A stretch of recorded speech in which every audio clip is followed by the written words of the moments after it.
Now let's get this straight out of the way. I like Lil Dicky's music. I think it's fun. I think it's creative. I like when people do something different. And, with his music, I kind of thought that, like I said, it's very creative what he's doing. He's adding comedy to the twist of hip hop and rap. And I think his music videos are super creative. So when I heard that he's getting his own show on FXX, I was kind of excited because I wanted to see what he would bring to it. And also because I've already seen one type of this show made by FX, and that is Atlanta, which I really like. Now, Dave, like I said, is a new comedy show on FXX starring Lil Dicky. If you don't know who Lil Dicky is, he is a rapper. And this is kind of a semi-biographical series about his life, about how he started from the bottom and, rose to stardom. He plays himself, Dave Bird, that's his actual name, Lil Dicky. He plays himself, and he has a group of friends, and we join them on an adventure to see how Dave goes from just having like 2 songs out on YouTube that are getting views all the way to getting a record deal, then all the way to the top of becoming what he wants to be known as one of the best in the rap game. And in general, I think the premise is alright. Like I said earlier, if you've listened to what the premise is of the show and you kind of thought to yourself, I've probably seen this before in FX, that's probably because you've seen Atlanta, and you've seen Atlanta do this, and actually do this better than this show did. And if you don't know what Atlanta is made by Donald Glover. He's one of the head writers on this show, I believe. And he also stars in this show. And it follows him and his cousin trying to get into the rap game. His cousin is the rapper Paperboy. And they try to get into the rap game. And Donald Glover is like one of the most talented people like on this planet. He can do almost anything. It's amazing. So that show kind of does what this show is doing, but much better. And it came before this, so I can see how this has probably got inspired by Atlanta to do this. Now, one of my biggest positives to this show is the humor. There was quite a few times where a joke made me laugh. If you've ever heard the song Professional Rapper by Lil Dicky, you could see how these 10 episodes are a more in-depth look at that song. Because in that song, Dave himself goes to Snoop Dogg, who's trying to sign him to a record deal, and they have a conversation back and forth about Dave's life. Snoop wants to know where Dave comes from and also what his ambitions for the rap game is. And throughout this show, we kind of start seeing what goes on through Dave's mind and how he's trying to get to the top where he wants to be. On the humor aspect, this show plays exactly with the things you would expect it to. Dave is white, he's Jewish, he's a little nerdy, and again, he's trying to bring something different to hip-hop. So it is interesting to see how he views the rap game currently and how he thinks he could bring something different to it. And also, this show is filled with a bunch of celebrity cameos, and a few rappers that are already established in the industry make cameos in the show playing themselves. So it's interesting to see how they view him and what he's trying to bring to the table. This creates a lot of fun scenarios where Dave is trying to showcase his talents and sell his brand to somebody who might not believe in him at first. And I thought those were some of the best story elements. A story about a man who gets doubted by a lot of people, but through his persistence and talent is able to get to the position that he wants to be at. Let's talk about Dave, Lil Dicky. How is he in the show? He plays himself. He plays the main role. How is he? He's okay. I know he's not an actor. He's a rapper. And he took on this challenge. And I think he's good. But there's a lot of room for improvement. There's 10 episodes in this show. But there are times later in the season where it starts to feel that it's kind of the same one-note performance. He's kind of just talking like this. Like, oh, like, I don't know, like, come on, man, Lil Dicky, like, I'm a rapper. Like, you gotta give me a chance here. You have to. Like, this is what I have to do, man. Like, hear about my bars, dude. I think there are a few moments where there are emotional elements in this series where other actors are really going for it. And Dave is just kind of doing the same thing. There is, towards the later portion of the series, where him and his girlfriend get into an altercation, and the actress that's playing his girlfriend by the name of Taylor Misiak is like really going for it, and Dave's just kind of doing Dave but louder, And yeah, that's when I kind of thought that, yeah, there's room for improvement towards his acting. But I think for his debut, he did a pretty good job. Dave has a group of friends. He has a girlfriend, Allie, her friend, Emma, Dave's childhood friend, who's also a sound engineer now, Els, Mike, his roommate, who later becomes his manager, and Gata, who becomes Dave's hype man, who he meets in the first episode, and then later they form a relationship, and he becomes his hype man. Let me say this. All the actors that play Dave's friends are very good.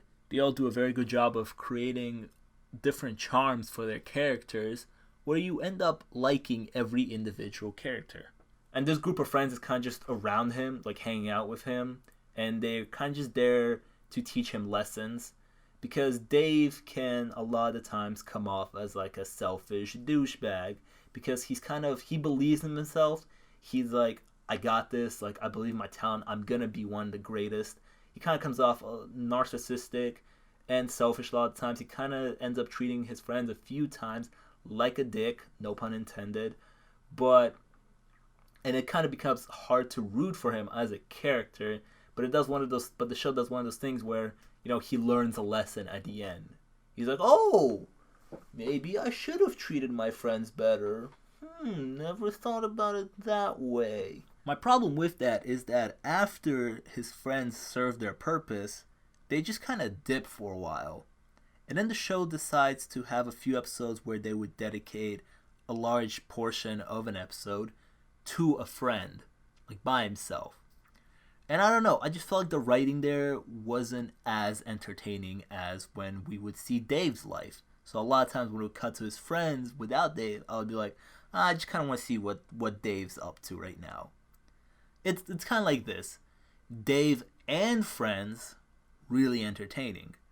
Dave by himself can be entertaining. Friends without Dave, though, not so much. I was just kind of like, let's go back to see what Dave's up to right now.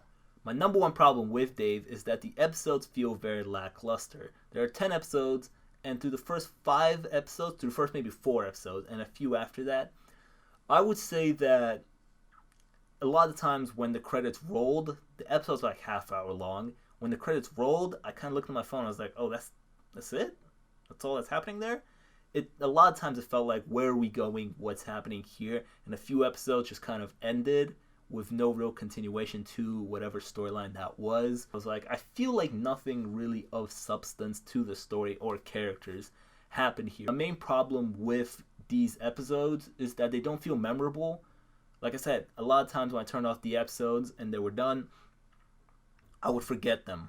And by next week, I would be like, what happened last episode? I don't really remember. And I'm not the type of guy to forget, like when I'm binge watching something or if I'm watching something between the weeks. I usually remember a lot of the times. Like I remember the main key points. And if I turn something on, something in my brain would trigger and I'll be like, oh, this is where I left off. This is what's happening. But when I sat down trying to remember this review and, thinking of what I'm going to do for this review, a lot of the times I was thinking, being like, what happened in that episode? What happened in this episode? I remember, a few of them, but there was a good amount that just kind of happened, and that's it. Whoa, let's pause it right there. Hey guys, voiceover Hakeem here. First of all, if you haven't subscribed, please do consider subscribing. I'd really appreciate that. Helps me grow. We're almost at 100 subs. Second of all, this next segment that I'm about to go into, here's the timestamp for it, is a part where I talk about my favorite episode of this show, episode 5. And I go in depth about one of the key points of this episode, so it is spoiler filled. And if you don't want me to spoil that episode for you, then you can just skip that to the ending. But if you don't care or is planning to watch the episode, go watch it and come back here. I just wanted to warn you guys about the spoiler. Thank you. And that's not to say that all of the writing for Dave's Friends is average, or that none of the episodes left an impact on me. In fact, one of my favorite episodes of this season, if not my favorite episode, is episode 5. Now in this episode, we spend an odd amount of time with Dave's hype man, Gata. We spend almost the whole episode with him. And before leading up to this episode, the previous 4 episodes, I thought of Gata as this fun guy who was very cool, had a lot of charisma to him. But this episode 5 really shocked me because we learn a very important thing about Gata. We learn that he is bipolar. And this was one of the episodes where after the episode it actually left an impact on me, because I felt for Gaeta in this episode, and I felt like the writing was super strong in this episode. In this 30-minute span that the writers had, they covered that arc for this character very well. And Gaeta as an actor absolutely killed this episode. He was fantastic in it. I feel like this episode had the most substance in it, the most kind of punch to the story and to the characters, and actually brought something to the table that the previous 4 episodes just kind of felt like they were having fun, but they didn't really feel like we were going anywhere. And I think after episode 5, it definitely improved. The episodes did get better at the endings. I did feel like, a lot of times it did feel like we were getting somewhere with the characters and story. So Dave is a fun comedy show with some good humor in it. Yes, there are a few side character problems and a few story structure problems, sure, but I think you can definitely have fun in this show. Like I said, they're 30-minute episodes, they're quick, and you can definitely turn this on and have a little fun with it and learn more about Lil Dicky if you want. And so with that, I'm going to give Dave a B-. Like I said, I like the humor. I just felt like there was a few story problems and a few character problems that can be resolved. This is a good first season for this show, and I'm looking forward to season 2. In the meantime, make sure you like and subscribe. I'd really appreciate all of that, and I'll see you all later.